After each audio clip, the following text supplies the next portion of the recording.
So let's start creating some sounds from these recordings I've made then. You can see I've made 3 separate recordings. Like I said, this took me hardly any time at all to do. The first one is actually a recording of my wife doing the washing up.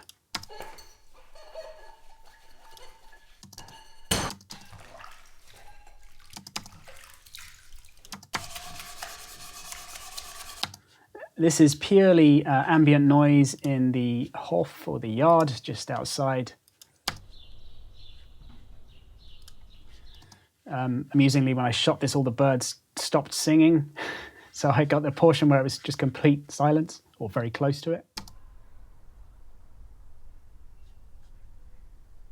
So that could be handy for just very subtle ambient textures. And then lastly, I took some pots and jars and just a few things from the kitchen and just hit them with something in order to record these more percussive sounds here.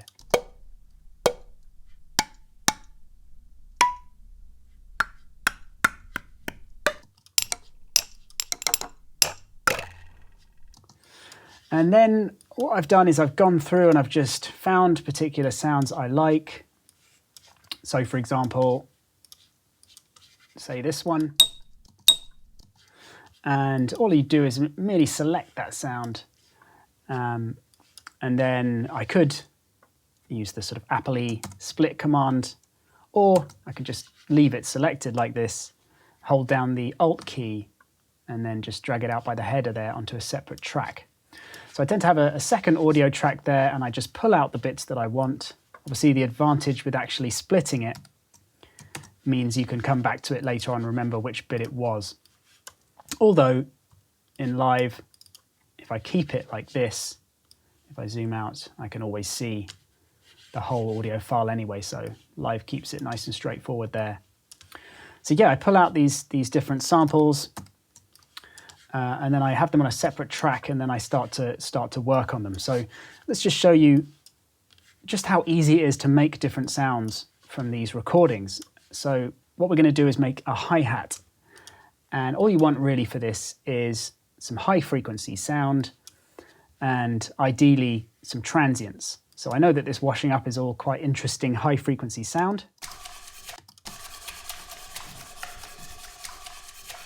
We got nice splashy noises there and scratchy kind of noises and things a little bit like shakers and high frequency percussion. So I'm just taking this bit here and hitting copy, and then on our new track, plonking it there, pasting it in.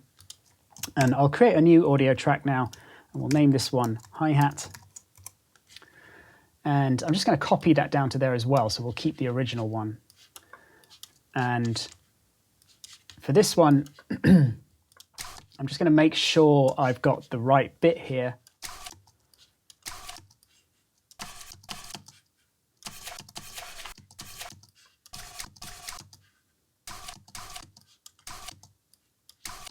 So there's a few different kind of interesting bits to work with here. I quite like these last two the best, I think. I can hear that sort of turning more easily into a hi-hat. This last one sounds like it would make a good obscure shaker or scratchier sound. So yeah, I think we're going to go with this one here. I'm just going to turn warp off, and I'm going to consolidate this into its own sample. So I'm going to bounce it down into a single sample here. Actually, before we do that, let's just boost it up because it's very quiet right now. Something around there should do. So I just hit Apple J there, but you can see if I right click, that's just consolidate. You know, if you're using another DAW, then it's just normally bounce in place or create new audio file from region or from this audio segment. And now we just want to shorten it down so it's just this first part here. So it only needs to be incredibly short. And we're just going to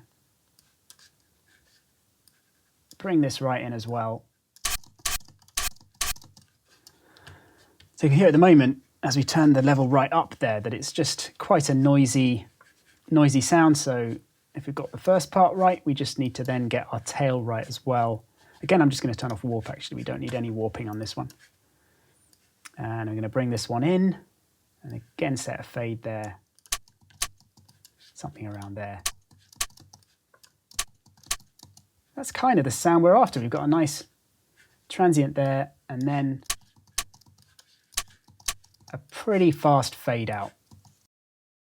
Now for this last one, we're going to get a bit crazier. We're going to use this slightly obscure sample,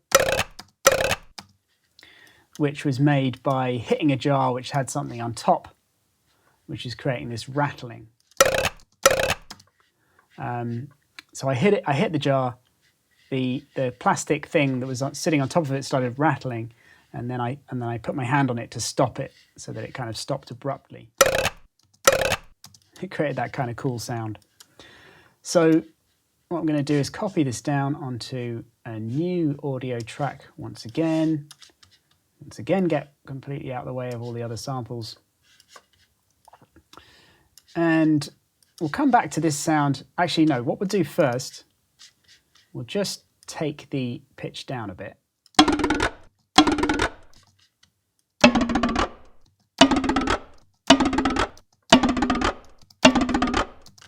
Take it down to about there. Just going to bring this level down so it's not kind of hitting so much at the start. And all I need to do now is I'm going to create this kind of bassy layer on the bottom. And you could do this in many, many different ways. It's not so important how you do it, but just in choosing the kind of sound you want here. So you could do it using a different sample, or in this instance, we're just going to do it by creating a MIDI track and then just using any one of the instruments in Live. I'm going to make it very simple. So you can do this at home very easily, whatever you're working with. And let's just make it a couple of sawtooths, which is the default patch anyway. I'm just going to add this MIDI clip down here, make it a couple of beats long. So you can see this up to beat 3 here. So click down here, select 2 beats. And then I'm just going to add a MIDI note anywhere for now to make it roughly the same length as the sample.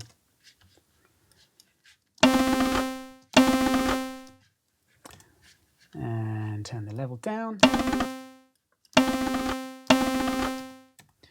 And yeah, I'm going to bring it down so it's going to bassier register.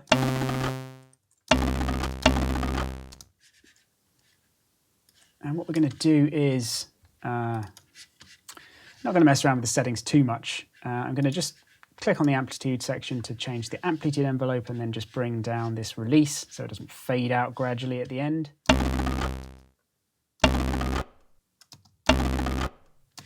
So now they're kind of synchronized, happening at the same time there. Now I could make the sound more interesting. I could also make it fully sustained. It's just fully loud across this whole part. Yeah, like I said, I could add a bit of detuning.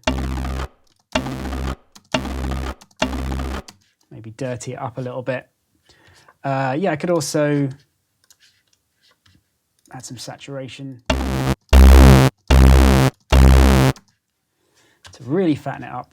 But the main thing we want to do now is have it so it's kind of moving with this sound. Now, if you've taken my Art of Filtering course, you'll have seen all about how to use filter sidechains to basically allow the filter on one particular sound to be modulated by another sound. So the way that we can kind of fuse these two parts together would be to have a filter on our bass being modulated by our original sample. So what we do is we go to the track, add auto filter, and then if we open up the sidechain section, turn it on, then we just have to choose this track as the signal to envelope modulate our filter. And we're going to make this nice and obvious for now. First of all, let's just turn off this track. turn up the gain of this one, and then turn up the envelope. And at the moment the envelope's way too fast, so if we just bring it down to the very minimum initially, we'll at least hear the envelope triggering on each transient, but probably a bit too rapidly. So now what's happening is every time this level peaks here, you can hear the envelope shifting up and down. You can hear it more obviously because the resonance is high. So there's the filter just literally cutting out everything apart from the bass. And then as I turn the envelope modulation up, you'll hear it jumping up and reacting more to this signal.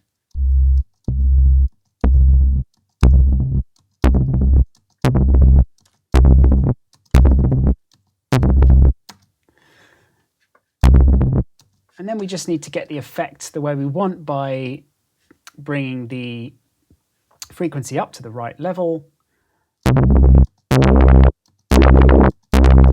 adding some resonance for some extra color.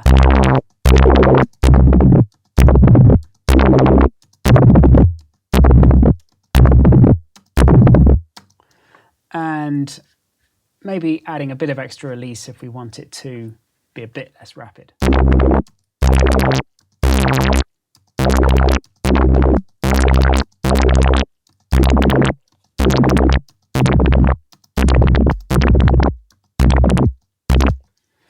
Just going to add a utility on the end here to bring down the level a bit. I can see it getting a bit hot.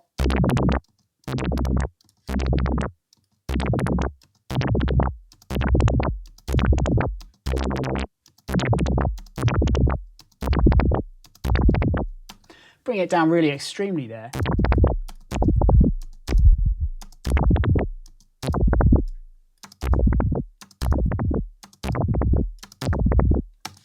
Creates the kind of effect I'm after. It's just this sort of low frequency wobbling. And if I add the EQ after there, I could also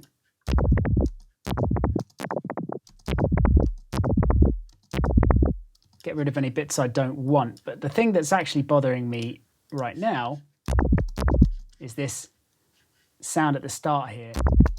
Because this is such a high peak, we're getting the filter jumping up quite high, which is bringing in the transient, and I don't actually want that, I don't think. So the way I'm going to get around that is actually by applying a bit of automation.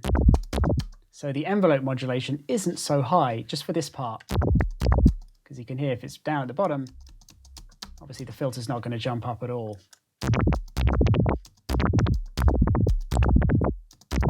So let's hit the A key to turn on automation, make sure we're modulating this parameter here, and just bring it down.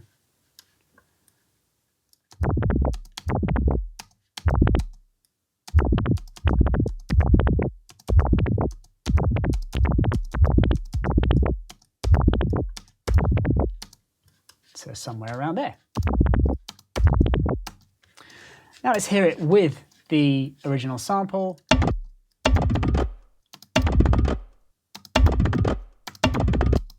It's a pretty cool effect.